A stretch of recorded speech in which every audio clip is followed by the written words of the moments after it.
அடுத்து யார் மீது பயன்படுகிறது? இன்று பிடிக்க வேண்டிய உயர் மதிவதனாபுரி நாடு ராஜ்யத்தில மன்னன் அவருடைய ஒரே மகன் ஒப்பந்த மகன் பெயர் சிவமணி. வெள்ளிக்கிழமை காலை 8:30 மணி நேரத்தில் அவருடைய உயிரிழக்கப்பட்டது. அப்படியா?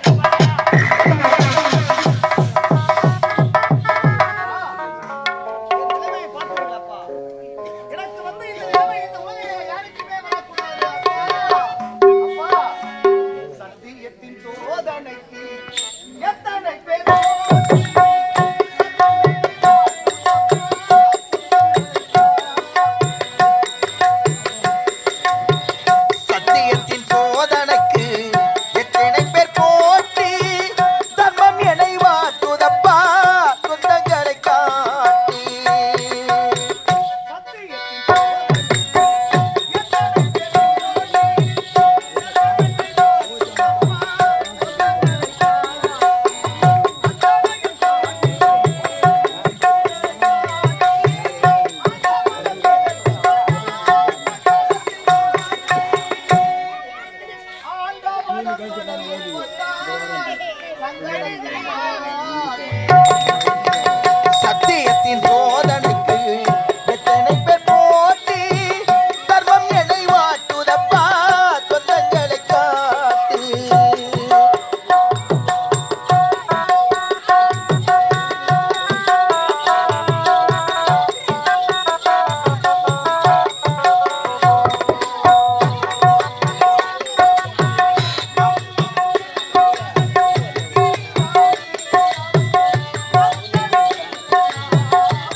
அழுகள்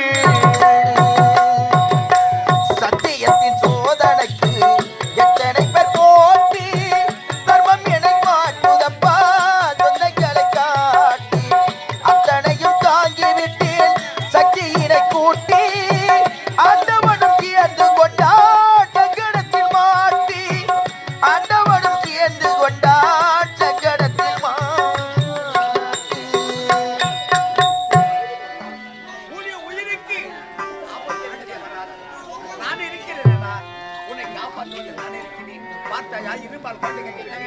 கோட்டையை சுற்றி அகிடி சொல்லிக் கொண்டிருக்கிறது.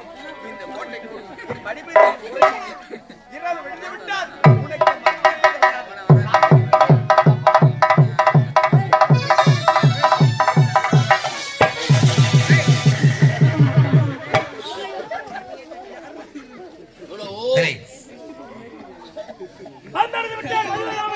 சரி சரி. மதிவன் அவர் கொட்டையில் தான் இருக்கிறான் அந்த சிவமணி. அவன் ஆட்கள் ஒடுத்து விட்டது. அவன் உயிரை கவர வேண்டுமே.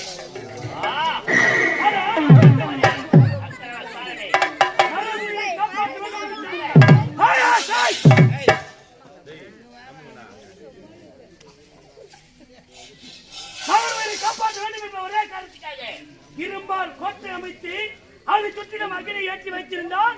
விட்டு விட்டு சென்று விடுவானா அது யமன். மகனுடைய உயிரை பற்றியில் போட்டு புட்டு வைத்திருந்தாலும் அதை எடுத்துக்கூடிய காரணம்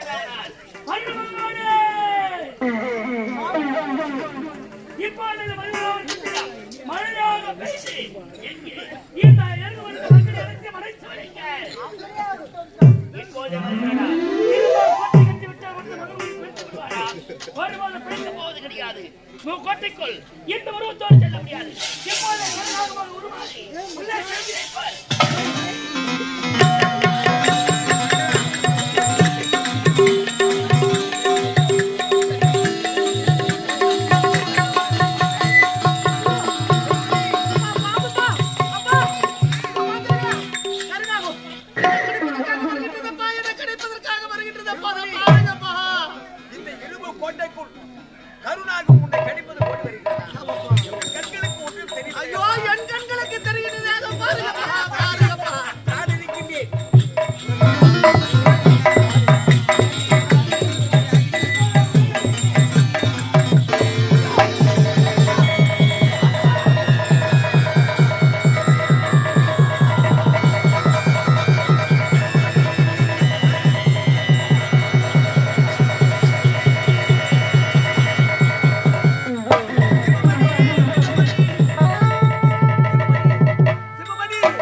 கோட்டையை சுற்றி அகினி சொல்ல வீட்டுக் கொண்டிருக்கிறது.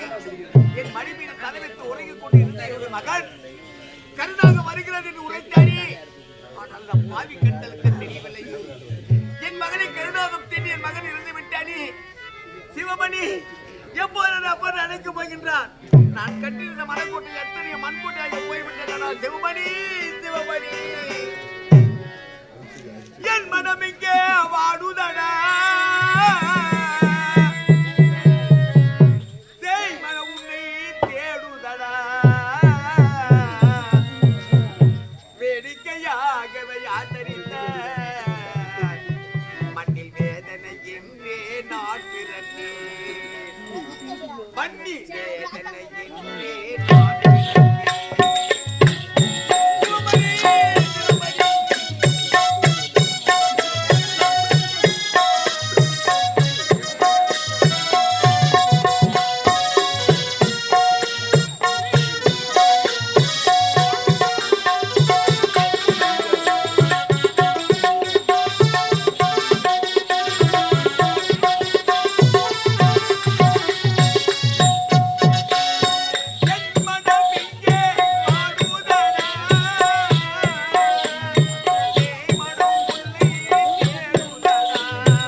செய்வதே முறை. பொன்னாடு நமக்களித்த பொன் குவில் போல வாழ வேண்டும் என்று ஆசை வெற்றி கொண்டிருந்தேன். என் ஆசை எல்லாம் நிறைவேற்றவில்லையடா. நான் இருந்திருக்க வேண்டும். இந்த பாவியின் கரத்தனால் எனக்கு ஏமத்தடைகளை செய்திருக்க வேண்டும். ஆனால் இருந்து விட்டார். இந்த பாவியின் கரத்தினால் உனக்கு ஏமத்தடைகளை செய்ய வேண்டுமா? சிவமணி பார்த்தாயா? இடுகாடு சுடுகாடு என்னுடைய மகனை சென்று அழைத்து சென்று என்னுடைய கரத்தினால் ஏமத்தடைகளை செய்கிறேன். தவமாய் தவம் இருந்து துணையாக வந்த கிளி தவியாய் தவிக்க விட்டு தனியாக சென்றதென்னே தவமாய் தவம் இருந்து துணையாக வந்த கிளி தவியாய் தவிக்க விட்டு தனியாக சென்றதென்னே ஊராரி கண்ணி பட ஊர் போல போனதப்பா ஆரோடி கண்ணி பட்டி அச்சோடி போனதம்மா கையில தாவத்திருந்தா தவறியது போதுமில்லை மடியில நாவத்திருந்தே மடியுமில்லை நினைக்கலகே கண்ணே நவமணியே உன்னை காணாமல் கண்ணுறங்குமோ கண்ணே சிவமணியே உன்னை காணாமல் கண்ணுறங்குமோ ஆயிரம் பிச்சி பூ அரும்பரும்பா போட்டாலும் வாசமுள்ள பிச்சி எனக்கு வாய்க்காது எக்காலும் கண்ணே நவமணியே உன்னை காணாமல் கண்ணுறங்குமோ கண்ணே சிவமணியே உன்னை காணாமல் கண்ணுறங்குமோ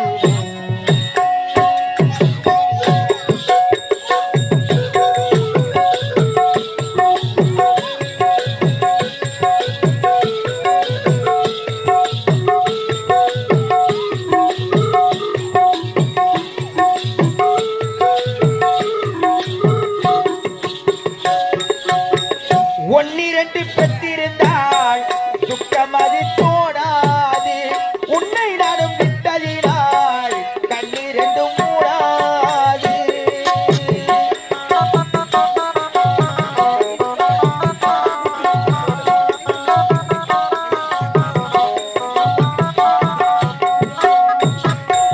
ஒன்னிரண்டு பெற்றிருந்தால் துக்கம் அது தோடாது உன்னை நானும் விட்டதினால் கண்ணீரெண்டும் மூடாது ஆடாத ஊஞ்சல்களை ஆட வச்ச வண்ணமயில் பாடாத தொண்டங்களை பாட வச்ச திண்ணக்குயில் எங்கிருக்கு என் உயிரே என்னை விட்டு நீ தனியா வந்துவிடு கண்மணியே எனக்கும் இங்கே ஓட்டுடையா கண்ணே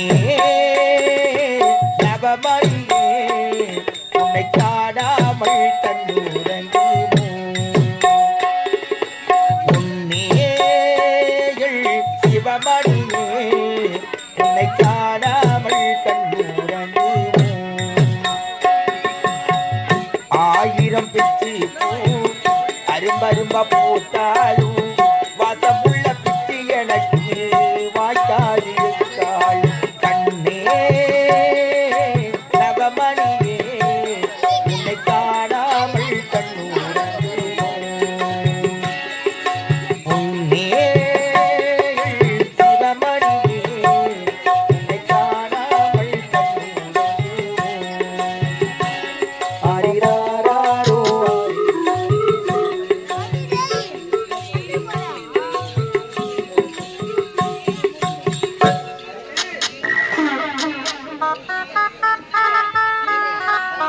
கொண்டு வா. இருக்கிற சுடுகாடுக்கு நாம் செல்ல போகிறேன்.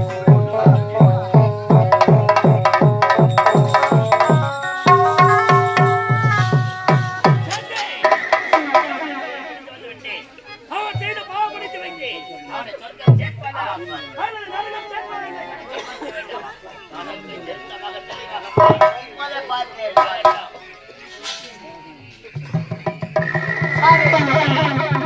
அவரை நடந்துவிட்டது சாமி. என்னுடைய கடமை தவறாதவன், கட்டை அமைக்கவன், நீ எப்பேற்பட்டவன்?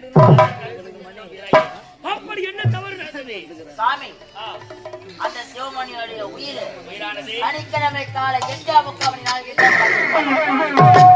ஆனால் அந்த தஞ்சாவூரை சேர்ந்த ராம்காப் கத்திரன் காட்டுக்கு வழங்கி வெள்ளிக்கிழமை காலை 8:30 மணி நாளைக்கு போகும் என்று எவ்வளவு புனிதமானவன் நீ, இதுவரை கடமை தவறாதவன் நீ, இதன் விளைவாக நன்மை எனக்கு அல்லவா கிடைக்கும்? என் சிரசுக்கு மேலே பர்வத மலையானது ரோமங்கள் தள்ளப்பட்ட முடியால் கடிந்து போடப்பட்டிருக்கிறது. கீழே அக்னியால் ஓடிக்கொண்டிருக்கிறது. அப்படி ஒருவேளை தர்மத்தை தவறிவிட்டானது யமதர்மனுக்கு ஒவ்வொரு தேவனுக்கு தெரிந்தால் அந்த பர்வத மலையானது அருந்திய சிரசின் மேலே விழுந்து கீழே ஓடிக்கொண்டிருக்கும் அக்னி ஆற்றிலே எரிந்து சாம்பலாகி விட மாட்டேனா? எவ்வளவுதான் இருந்தாலும் சரி மனிதனோட மதிமயங்கலாம்.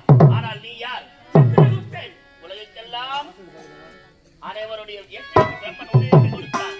ஆனால் நீ செய்த தவறுக்காக இருவரும் இப்போது இருவருமே தண்டனை காட்பட போகிறோம். ஆனால் இதிலிருந்து தப்பிக்க ஒரே ஒரு வழிதான் இருக்கிறது. எந்த வழி சாமி? எனக்கு தெரியுமா? சாமி. சனிக்கிழமை காலை 8:45 தானே சிவமணி ஆய்க்கால முடிகிறது. அதான் சாமி.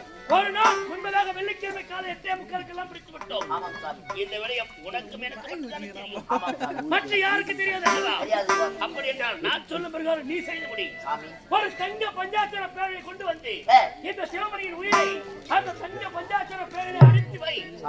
என்று ஒரு நாள் போக நாளை சனிக்கிழமை காலை 8:45 அவன் விதிப்பயணம் முடிந்த உடனே அவனை சொர்க்கம் சேர்ப்பதா?